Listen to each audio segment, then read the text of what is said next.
really, it was rolled out to serve the community. You ask the community, and they're just delighted.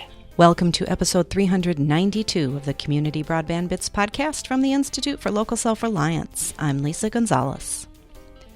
Longmont, Colorado's NextLight fiber-to-the-home network has often been in the spotlight as an example of what a local community can accomplish with publicly owned internet network infrastructure.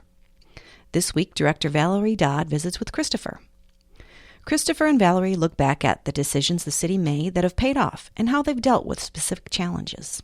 They discuss accomplishments, including an incredible take rate, and how putting subscribers first has helped them achieve glowing reviews. They also talk about the city's digital inclusion efforts and what's next in expanding access. Now here's Christopher talking with Valerie Dodd from NextLight in Longmont, Colorado. Welcome to another episode of the Community Broadband Bits podcast. I'm Chris Mitchell for the Institute for Local Self-Reliance in St. Paul, recording from home today, where I just have to brag about this. We're about to get 6 to 10 inches of snow, and I'm just so excited. And I'm talking to someone who knows that same feeling, Valerie Dodd, the director of NextLight in Longmont, Colorado. Welcome to the show. Thank you so much, Chris. I'm super happy to be here. And are you suggesting that we may be getting 6 inches of snow tonight? No, but in the time between I'm recording this and the time in which it airs, it's possible that you'll get a foot of snow. You never know what's going to happen.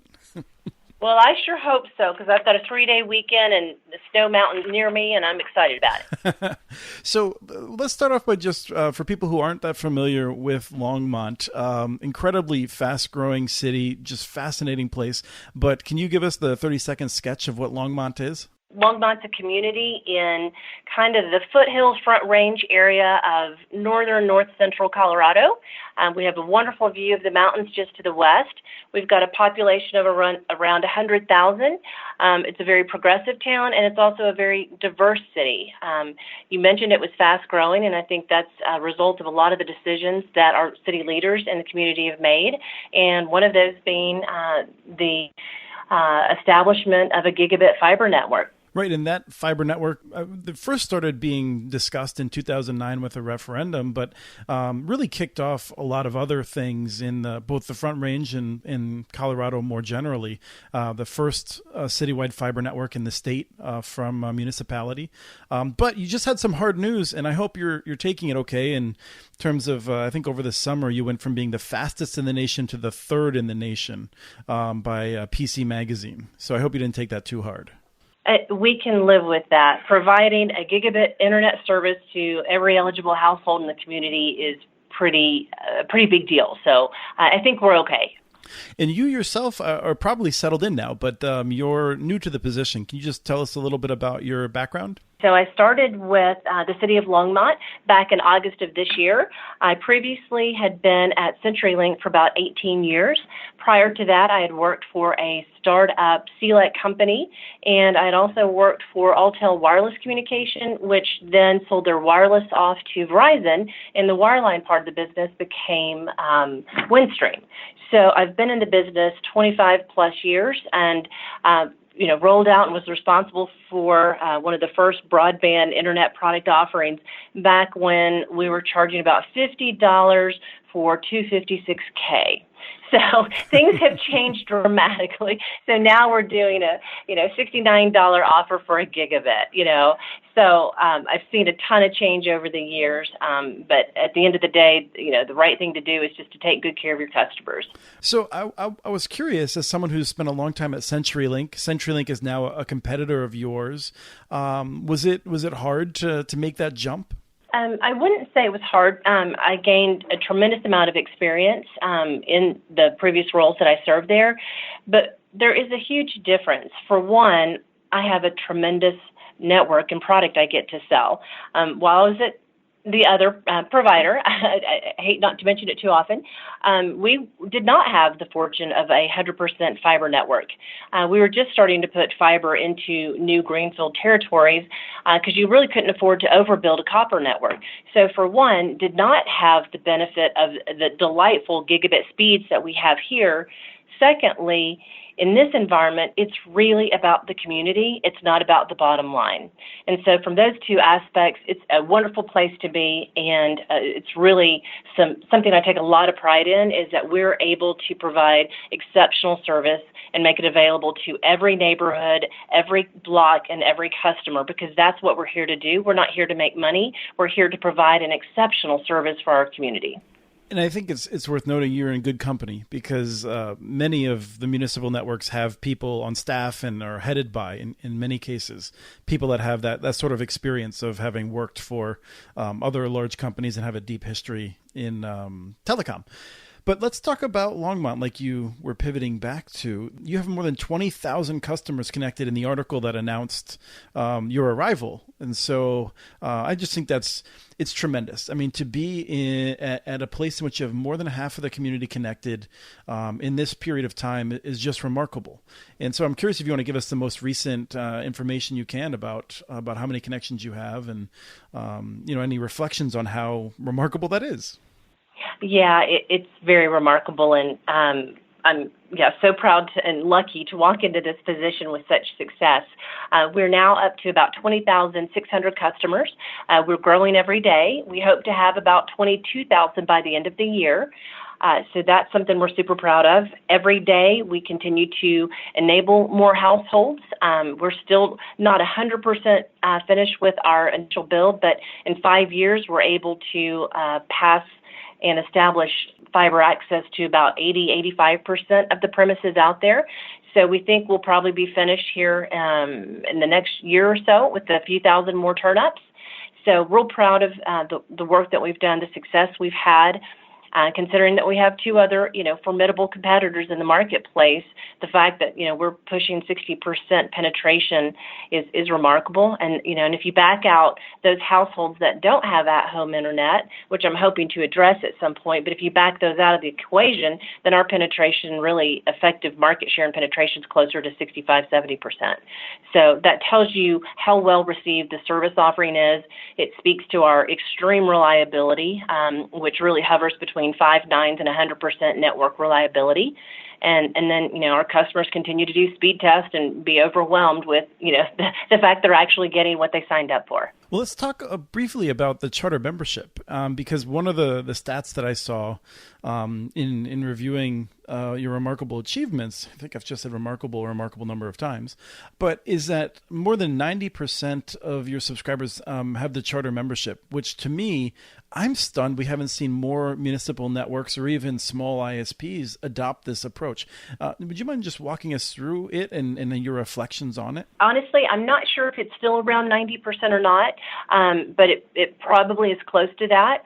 But Longmont does have the benefit of a growing community. So as we have more people moving into the community, we'll have more first-time customers that are moving into an established resident or a new MDU. So they may not be getting that new discounted rate. So if that 90% drops, it's probably because just the community is growing.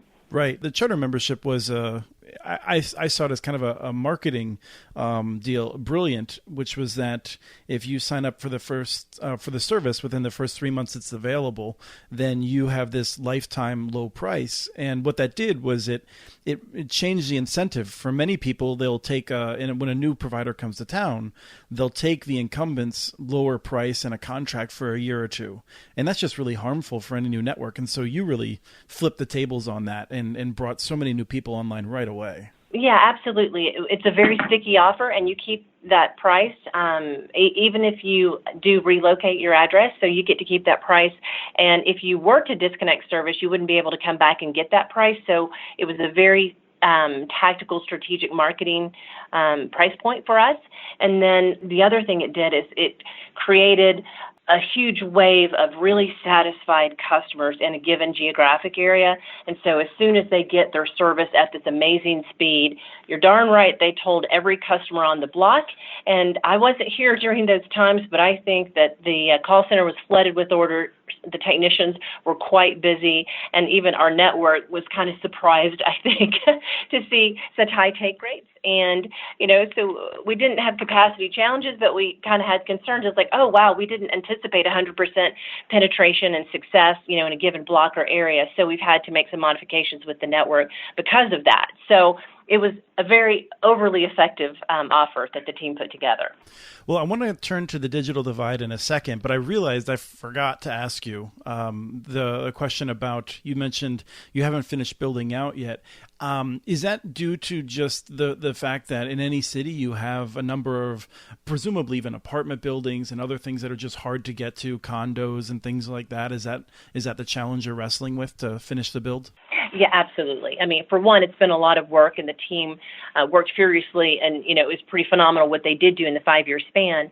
But you're absolutely right that there are some areas of town that might be an MDU, it might be a trailer park, where they have an agreement or a marketing arrangement with another provider such that they've got an income stream, so they have not been as willing to sign access agreements with us, so we haven't been able to get in.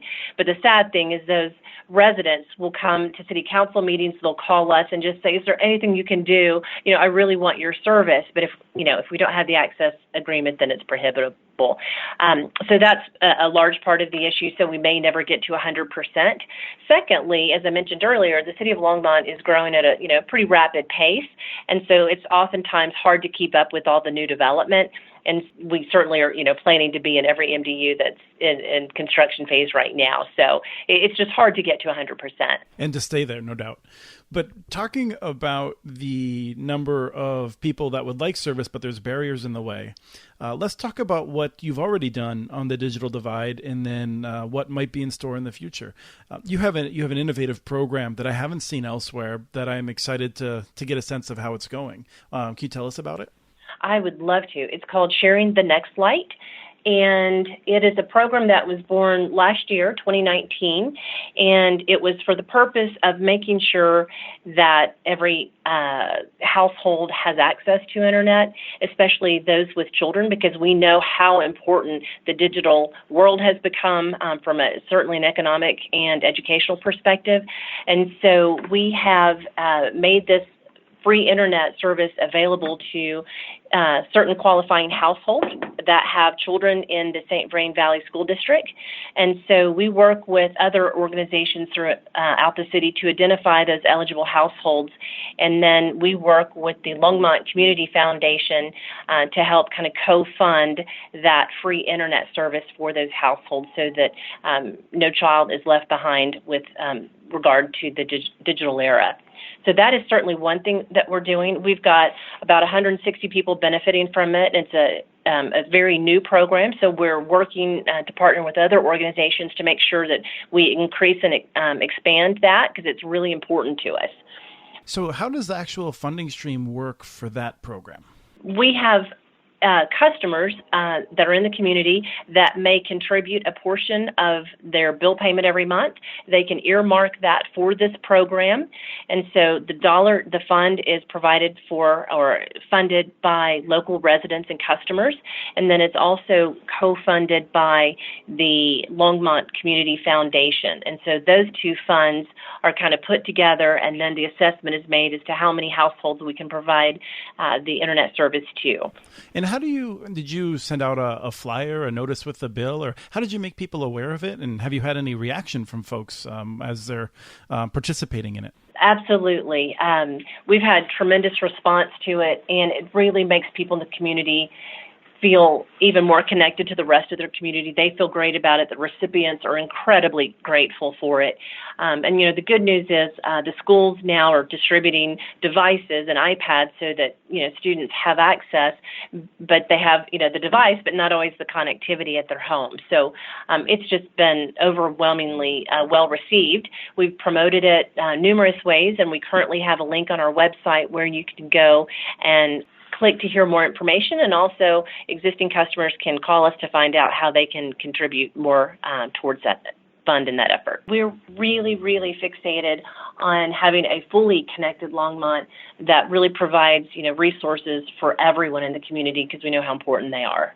Well, and you were going to go further in terms of talking about what other plans you have and what you're working on when I cut you off earlier to ask more questions about the first program. So let's get back to that. As we do the analysis and we see where we have great penetration and then where maybe we're a little bit lower than average on penetration, it's a few maybe neighborhoods or some that are economically oppressed.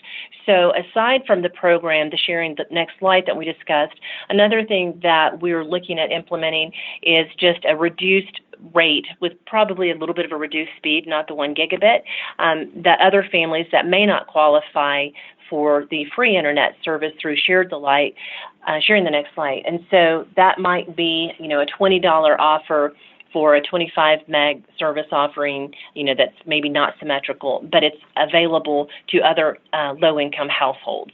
So that's something that's very important to us. One thing that I'm still trying to noodle through, and that is if we will be able to participate in a program that the FCC has called Lifeline and Basic Internet. Basically, the FCC for ETC or eligible telecom carriers, data companies or enterprises can participate in this program where you get a $10 discount. So it's basically, it is a subsidy from the federal government that we can pass through to our customers that are low-income qualifying households. And so there's discussion that program may be going away. And so that's one of those policy issues that I want to become more vocal about, because that would be very helpful for us to be able to pass that $10 discount through to area residents. Yeah, I think many people would like to see that program designed in a way that, for instance, if you're serving, for instance, an apartment building that has many low-income folks, that you'd be able to very easily apply that to all of them. There's ways not just to actually program continues as it is, but to hope that it would be designed in a way that a provider like you could even do better with it and stretch it further, I think. Right, and we can kind of cost justify it because, the bulk of the investment has been sunk, and so we might as well get as many local community people online as possible. Not only is that, bringing revenue to help us pay the bond, which we'll have paid back in 2029, but it also really connects the entire community and helps, foster goodness and, economic hope and educational opportunities. So it's really a wonderful thing. Well, and you just snuck in the payment of the debt. Is that ahead of schedule? I think that's what we've committed to all along, and we are confident that we can meet that schedule. Okay, excellent. I just, it's worth noting, I mean, almost all of these networks, I'm sure that you've been accused by some of not being successful, of being a failure by people who are ideologically opposed to cities doing this sort of a thing. And I really like to note that, that your networks are financially solvent and that you are paying all your debts on time and in some cases early. But let's talk about something else that I think some people who are getting more involved with municipal networks may not know today, and that's that one of the biggest bets that I think Longmont took when it first launched was that it did not need to include a linear cable channel. Which is to say, you didn't have to build a head end and include channel contracts and deal with all those sorts of things. You decided that you would sell gigabit high quality internet access, and that would be good enough. And boy, you've really demonstrated that you can do that. Absolutely. And, as long as I've been sort of in the broadband business, we've thought a lot about really the primary thing is getting the connection into the home and making sure it's a good fat pipe. And so we don't want to make assumptions about what consumers want or what the future holds. There is so much change about the way people are consuming entertainment and content and video, et cetera. And so I think it was a brilliant decision by the city. I've seen other carriers get into, the IPTV enterprise or, other video approaches, and it's so capital intensive. You can spend hundreds of millions of dollars on content in the head end, and so it's really cost prohibitive. I think it makes so much more sense to provide the enabling pipe with, virtually limitless capacity, and let people bring their own video and content however they so choose. Now, when you launched that, there was, at one point you had a guide of how people could stream video. There was talk about, and I think there was a partnership with a company called, maybe it was Layer 3 or something like that. What is happening today? Is there a most common way that people will access, for instance, to watch the Rockies or the Avalanche or something like that? Will they use a common video platform, or is it all over the map? There's a lot of stuff that's all over the map, and we do look at utilization on a regular basis and see what's kind of consuming some of the bandwidth. And, the good news is we've got tons of headroom still on bandwidth, which is great. But, the usual suspects are always there. And, Netflix is always predominant. So there's, a lot of streaming going on. We don't do a lot of granular analysis. We want to make sure that we understand the utilization trends, and we continue to build out and add capacity in our network so that we can accommodate those changing trends. But we feel very confident that we're doing the right thing. And really the next phase of what we're doing is, continue to fortify the network and ensure its reliability and excessive capacity. But it's also about teaching and educating the community. So it's not just about, okay, we provided you the pipe, but that's not good enough. We want to go now and educate people if it's, the aging population. We've got a silver tsunami. How do we get in front of those people and say, hey, did you know that if you can't make it to the doctor, you can use this iPad and your internet connection and do virtual doctor visits? Did you know, for maybe students that you can take online coursework? And so we want to make sure that we're really teaching and educating people how to use that gigabit connection and let them choose how it works best for them and meets their needs for, other resources so that they can have a fuller, more robust life.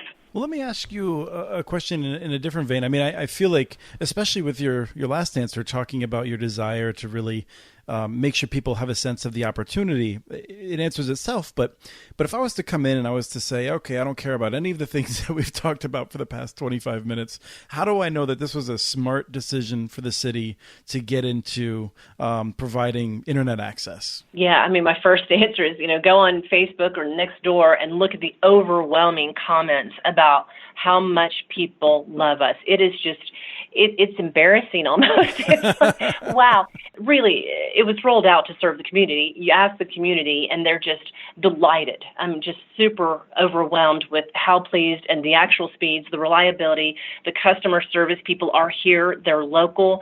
They're bilingual. They are so helpful. You can walk in and talk to somebody face to face. You can call in, you can get online. So there's so many ways to do business with us. We're making it easy for the customers to do business with us, which makes them very happy and grateful we have the service. They propagate the great story that we have. And so honestly, Chris, we have been taking orders for the last 5 years, and we continue to be so successful. Now, we might have to start doing a little more targeted marketing and making sure, as I mentioned earlier, that we're assessing people's needs and we're addressing the low-income people, maybe addressing the nonprofit community, the startup community, and making sure that we're truly getting everyone online. But I think the numbers speak for themselves. The customer comments speak for themselves. Now, have you considered moving and starting to offer service to some of the pockets nearby that are outside city limits? And I know that's always a challenging question when you are not able to serve 100%, even if residents, they may intellectually understand that their landlord is standing between them and the connection, but if they start to see you serving others, it can get frustrating. So I know it's a hard decision, but I'm curious if you can share any thinking on that. There is overwhelming demand in the peripheral communities to Longmont, and people are just clamoring for our service. As you mentioned, our first obligation is to Longmont. So when we feel like we have pacified that obligation and built to everyone with whom we could get access rights, then we will certainly consider that. Want to make sure that people in Longmont aren't paying to serve those outlying communities, and that we do keep things solvent, but instead that maybe we can leverage some of the assets we have to provide a great service to neighboring communities that may not otherwise have it, while also bringing some money back to the city of Longmont. So I do think we are open to that. We're not to that point yet, but it's certainly something that we're discussing. Yes, and for people who aren't familiar, you've got some interesting competition in that potentially. I could imagine that in 5 years, you see between you, Loveland, Estes Park, and Fort Collins, sort of competing over who's going to connect the left behind areas. But let me ask you that would be a great problem for those communities. Right. Yeah. Just imagine that those city council meetings with you each giving your presentations and trying to be very polite to each other, but yet also highlighting why you're better. Yeah, and I think probably geographics, will drive a lot of that decision making. And then honestly, we're well ahead of the surrounding communities. We wish them great success, and we do partner with them, and we share best practices. But we certainly are a lot further down the road. The last thing I wanted to ask you about was that our previous interview, I think, with Longmont was Tom Roniotis, who has retired, a wonderful general manager. When the utility was moving forward, it now has a director of electric service, and you're the director of NextLight. And I'm curious if you can share the thinking in terms of having a different director for these two important services. Yeah, I can give you my perspective. Of course, our city manager, I think, really led that decision. But, while the two are similar in that you have to have, common-placed infrastructure, we share pathways and some resources to build the network. But when you look at operating the businesses, they're very different. The electric side, the power side is, truly a utility, and they take orders for service. They don't have any competition. On our side, for one, it's a little bit more dynamic than is the electric power side of the house. And so it's a very dynamic, highly competitive industry and a really important one. We're not quite a utility, and we have been taking orders because our service offering has been so valuable and so reliable and well appreciated. But I think the recognition was that we need to run this differently. And I think I was brought in because I do have a business perspective, and meaning I want to make sure that we're ensuring operational efficiencies. We're paying back the bond, on time, if not early. We're incredibly judicious about how we spend our money. And that, policy, practices, standards, all of those things are super important, but maybe even the most important thing is the customer experience. And so a competitive environment, sometimes at the end of the day, it's the customer experience that makes a difference between going with one carrier or another. And so I'm here to make absolutely certain that our processes are easy, our customer journey is easy, again, simple to do business with us, and that we delight our customers every step of that journey, and then by providing, an exceptional product. And do you still share employees, for instance, the people who answer the phones, or is that also being separated? It is separated. Again, on this side of the house, I think we really need a sales-oriented and customer-oriented group. Not that we don't want customer-oriented people on the other side. We certainly do. But there is some salesmanship that's required, qualifying. We have different service offerings. It's not just, do you want power, yes or no? Mm-hmm. It's what speed is best for you. Do you need phone service? So there's some different skill sets that are required. Great. Yeah, and we've seen different utilities manage those challenges in different ways. So I just like to highlight that for people to understand that they should be looking at what works best for them, and that this is a model that's working very well for you. So I really want to thank you for your time, and I've really enjoyed this interview, catching up on what's happening in Longmont. Thank you so much for the opportunity. We're really proud of NextLight and are happy to always share our story. So thank you, and send the snow our direction. That was Christopher with Valerie Dodd, the director of NextLight, Longmont's Colorado Municipal Fiber Network. Be sure to check out the Longmont tag on muninetworks.org to learn more. We have many stories on NextLight and the community of Longmont. We have transcripts for this and other podcasts available at muninetworks.org/broadbandbits. Send us an email at podcast@muninetworks.org with your ideas for the show, and follow Chris on Twitter. His handle is @CommunityNets. Follow muninetworks.org stories on Twitter. The handle is @muninetworks. Subscribe to this podcast and the other podcasts from ILSR, Building Local Power and the Local Energy Rules podcast. You can access them anywhere you get your podcasts. You can catch the latest important research from all of our initiatives as you subscribe to our monthly newsletter at ilsr.org. While you're there, please take a moment to donate. Your support in any amount helps keep us going. Thank you to Arnie Huseby for the song Warm Duck Shuffle, licensed to Creative Commons. This was episode 392 of the Community Broadband Bits podcast. Thanks for listening.